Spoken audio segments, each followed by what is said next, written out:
everyone. Welcome to another episode of A Girl and Her Books. Today we're going to do things a little differently. As you can see, I have a very special guest.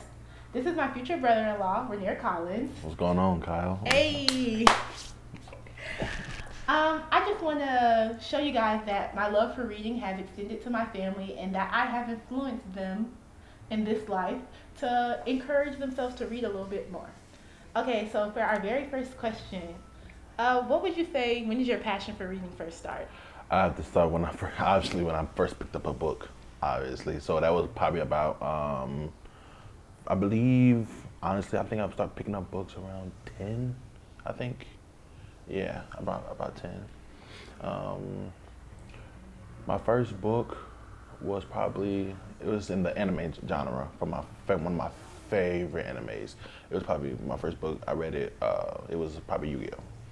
From the special part about that is people think you're supposed to be left to right, but in anime you're supposed to start from the back and read forward. So that was pretty different. Okay, interesting. What would you say your favorite books were when you were younger? When I was growing up as a teenager, I had to say the Blueford High series. Okay. Oh my goodness, that one right there, I felt like it spoke more to me because I could identify myself in that series. When I was younger, I have to say, like I said, Yu-Gi-Oh! Or the Dragon Ball Z series.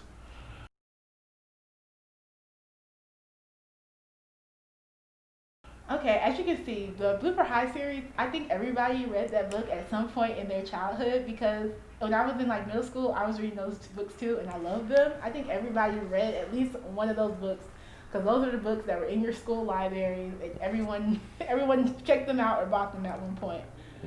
Okay, so now that you say you're older, how would you say your reading style has changed or have it changed?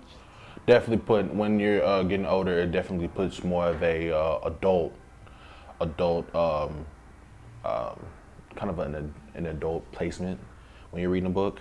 When you're reading a book, you know, just use your imagination of what you know. It takes you to a world of who the reader is and kind of also identifies with who that specific person is. So I have to say the imaginary world is kind of the big part of me and taking notes of as an adult. So okay. It's part of the big ones. So what would you say your favorite book is as now? Right now, I gotta say the Selma by Toni Morrison.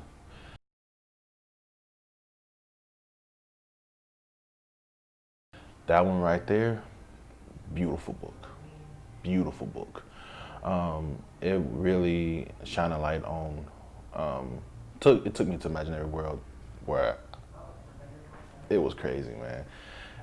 Yes, and it was assignment, but you know, when it's an assignment, I couldn't just read one chapter to where the teacher told me to just read this chapter. I had to read multiple, and it was a huge book I loved. That one right there, by Toni. So with that being said, you like the Selma book. So did you go see the Selma movie that came out a couple years ago, and did you like it, or did you just? I did not. I didn't even know it was a movie out. I didn't know it was a movie out. So you didn't go see the movie? I didn't. Do you usually so let's say they have a movie theater that's coming out with a movie that's a book. Would you go, or would you just try to keep it just to the book? In my opinion, I know this might sound like what everybody says, but you have to read the book first. Because I feel like the movie, it's a movie, so they have to take stuff out, so it has to be in like an hour or 30 minutes. It can't be just the whole book. If they're gonna fit everything in there, they have to. It's gonna be over 2 hours, so you have to read the book first and get a better understanding. Okay. So I have to say you gotta read the book first. I feel that. Well, as you can see, my future brother-in-law has a love of books just like me, which is why he's perfect for my sister.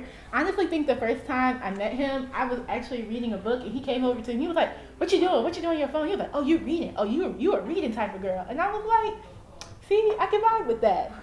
I want to thank everybody for tuning in, and I want to thank you for coming and guesting on my vlog. And thank for my baby sister. Other than that, I want to say thank you for tuning in, and please catch us next week for another episode of A Girl and Her Books. Bye!